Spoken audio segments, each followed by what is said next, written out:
Kumain ka na. Nainom naman siya eh, oh. Nakakainom? Oo, gusto niya nga uminom. Di sana'y umalis. Ang problema, ayaw niya kumain. Oh. Parang nahihirapan siya lumunok. Napikit siya eh.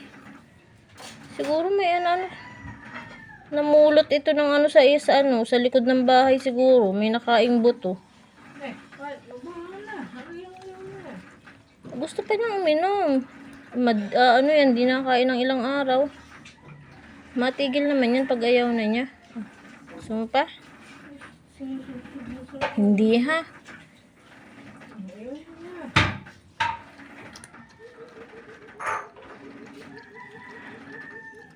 Siya nga lapit, hindi na.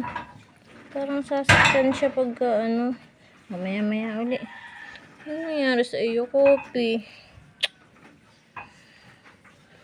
Kumain ka na. 2 araw ka na hindi nakain.